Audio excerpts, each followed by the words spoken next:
What's up, y'all? This is Will here at Schedulefly, and here's another one of our Timeless Advice episodes. This is an episode about a couple who started a restaurant and brewery, and they started out with $1 million business plan and wound up opening for $70,000. I'll tell you the story of how they went from $1 million to $70,000. It's extremely cool. Comes from our first Restaurant Owners Uncorked book, published in 2010. My guess is it would be hard to do it for $70,000 nowadays, but the process they went through to whittle down is fantastic, and I always remember this story. So, before we get to that, a quick sponsor highlight here, and we have two sponsors for these episodes. The first sponsor is us, Schedulefly. If your restaurant uses pencil and paper or Excel, or you're taking a picture of the schedule and texting it out, or anything that's not a scheduling software, and scheduling has become an issue, if there's any kinds of problems, or it's a headache, or it's time consuming, or you just want to make all your communication streamlined and seamless, check out Schedulefly. We've been doing this since 2007. We've got nearly 6,000 restaurants on our platform. We've grown solely through word of mouth. And our whole business model is super simple, easy, and reliable software combined with legendary customer service. Schedulefly.com. You can do a 30-day free trial. You don't have to put in any billing information. Ask around, too. Ask people if they know about Schedulefly. If you find somebody, we're confident they're going to say good things about us. They're going to say great things about us. But you can do a 30-day free trial. My personal cell phone number is right there on the trial sign-up page. So if you have any questions, happy to help. If you go to the Learn More page on our site and scroll down, there's a very brief, high-level, 2 or 3 minute demo. And we would love an opportunity to serve you and your team. So give us a shot. Our other sponsor is Flip, F-L-Y-P. F-L-Y-P. If you go to flipmoney.com or look up Flip in the App Store, you'll find a very cool online banking platform. No branches, just a checking account and a debit account or debit card for now. Lots more products in their pipe coming down the road. But this is a really cool company. No fee checking account, no minimum balance, no nickel and diming, and you get this debit card that comes with it that's rewards based. So just like when you use your credit card and you get airline miles or points or some kind of reward, that's what happens when you use the Flip debit card. And not only that, if you use the promo code Schedulefly and you spend $100 in the first month on that debit card, you get $20 from Flip, no questions asked. But the cool thing about this debit card is it comes with an app, right? And every time you use your debit card, you open the app and there's a flip wheel, and you spin that flip wheel, kind of like Wheel of Fortune wheel, and you'll win something. You might win 1% cash back, 2%, 5%, 10%, up to 110%. And I can say, we actually have a Schedulefly user that got 100% cash back recently. In addition, we have a Schedulefly customer that got 23% cash back recently. So if you don't get cash back, you can win flip coins, and when you compile enough flip coins, you can use those. So it's really cool. It just makes it fun each time you use your debit card. You go spin that wheel, and something good happens. So check out flipmoney.com. Find Flip in the App Store. Remember to use the promo code Schedulefly to get that $20 once you spend your first $100 in the first month. And that is that. So on to the episode. So here is here's Mick and Molly Honeycamp, and they're thinking about opening a brewery, Socorro Springs Restaurant and Brewery, in Buena Vista, Colorado. And they put together this business plan, and they got this $1 million business plan. And here's where this picks up. Quote, this is Mick talking, and again, this was our first Restaurant Owners Uncorked book, available on Amazon. Quote, in our original business plan, we estimated that we need $1 million for everything. We're planning for brand new top-of-the-line equipment and so on. So we go to this banker's office, and he kind of laughed at us, and he told us, you've got to get your costs way down, and you need to have your own money coming to this thing. He pretty much told us it was impossible and laughed us out of his office. I started grad school around the same time. We just kept trying. We looked at several little towns, and we thought we had really trimmed our business plan down. We got it down to about $700,000. So we went to a banker and told him how we really made our plan into a lean business plan. And once again, he pretty much laughed us out of the door. So we're living in Socorro Springs, New Mexico, and one of our friends knew the owner of an old historic building, a gentleman named Chuck. We showed Chuck our plan and told him that what we wanted to do, and he was real interested. But at the same time, he told us, you are nuts for putting that much money out there with no experience. You'll never make it work. You've got to find a way to get it down. Then we went to the Great American Beer Festival, and we stopped at a place called Il Vicino, which is now Amica's Restaurant and Brewery in Salida, Colorado.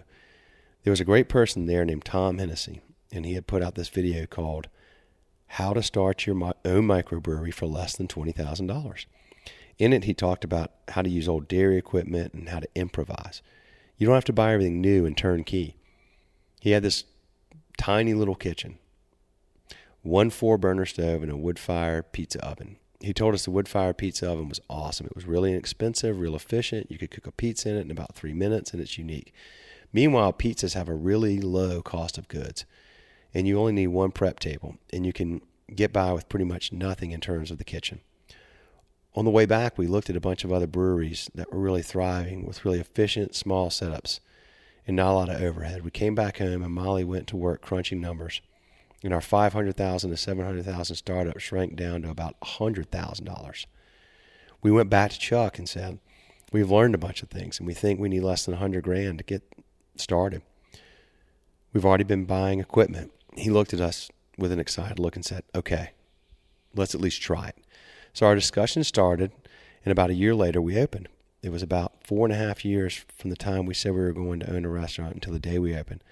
That's how we got into this business. We just kept pushing and pushing. Then I asked, well, how did you get the original $100,000 you needed when you first got started? And here's Mick. Well, the banks wouldn't have anything to do with us. So we go around to restaurants that had gone out of business, and we buy what we could. We were just using credit cards, and I just finished up grad school, so I maxed out all my student loans to the extent I could. There was a lot of stuff we could get for free. For example, we went to a dairy, and the man had a tank sitting out. I asked him how much he'd sell it for, and it was $50, so we ended up buying a lot of stuff that way. Once we'd done all that, we realized we needed about $30,000 more to finish the building out. We ended up getting the landlord to carry that in a 3-year note. So when we finally opened up, we had spent about $70,000 for the whole brewery. The leasehold improvements, the wood-fired pizza oven, the kitchen, all of our furniture, our lights, the bar, everything. So that means you can run real lean, and you don't have to charge a fortune for your product. And you can be highly profitable. However, Molly and I were out of cash, out of credit, out of everything but hope, and we needed money to buy the inventory to open. We were sitting at home, and I said, hey, the flea market is open tomorrow. I bet we can get $50 for our sofa, $20 for our lights, and so on. The next day, we cleared out our house of everything but our bed, and we earned around $500. We took it to Costco and bought flour, cheese, sauce, ingredients, toppings, and came home with $6. We ate a dozen tacos at Taco Bell, and the next day we opened. Not a pretty story, but we did whatever we had to do. You have to believe in your dreams. 3 months after we opened, we were able to replace the prep tables that we had bought cheap and fixed up ourselves with newer and better tables. There was still equipment, but there is still equipment to this day that we had from that day one. You know, if you buy something brand new, the day you use it, it's worth pennies on the dollar. So if you can buy it used, you can save on all that devaluation. Now, I thought it was such an amazing story. I'll never forget him telling me that story. And it was almost like, it's like watching the climax of, of a movie where they're down to their last, they sell all their stuff. They got $500. They go in and they buy everything that they can, their sauce, their ingredients at Costco, and they're down to $6. Dozen tacos at Taco Bell, and then they open. I mean, they have maxed out everything. But I just love this story so much because the presumption is often is, you got to go in there and you got to have all this stuff, and you need everything to be turnkey. And they take $1 million business plan and whittle it to 700 thinking they're lean, and they wind up at 10% of that, $70,000 to get open. Fully maxed out. I don't even know if Mick would say that's, is that good advice to max out all your credit? Like just come in with 6. It's a pretty risky proposition, but the cool thing is they've only got $70,000 in this. So the lesson with this always being, of course, it sometimes helps to even just pretend that you have no money. Like, what would you do if you have no money? We do that a lot at Schedule Fly. Like, let's just pretend, like, if we have no money at all, like, how would you do this? And it forces you to be creative. It forces you to come up with ways to do things that you wouldn't come up with if you had the benefit of having a bunch of cash on hand and where you would do the traditional things. I remember when Wes and I went in 2008 to the National Restaurant Association trade show, and we spent like, I don't know, 12, 15 grand, and we came back and we said, we'll never do that again. We can always find a better way to use that 12 to 15 grand, or just not use it at all.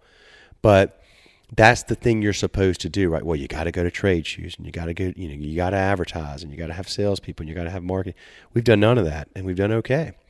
But I really love the story that Mick and Molly went through that process, had their backs against the wall, got creative, figured it out, 70 grand in. Now, this is, again, back in 2010. You probably couldn't do it for that now, but you could certainly go through that process, buying the used equipment, and get very creative and find a way to make it happen if that's your dream. That's what you want to do. Don't go in there with tons of debt, investors expecting, that gets really challenging and just has all these strings that comes with it. So I love this story. I hope you loved it too. Thank you for listening. More of these coming soon. More Thomas Advice Series episodes coming soon. But also, next week, if everything goes as planned, we will be recording 6 in-person episodes. 2 in Raleigh, 1 in Denver, and 3 in Boulder, Colorado. So stay tuned. Hope my voice holds up.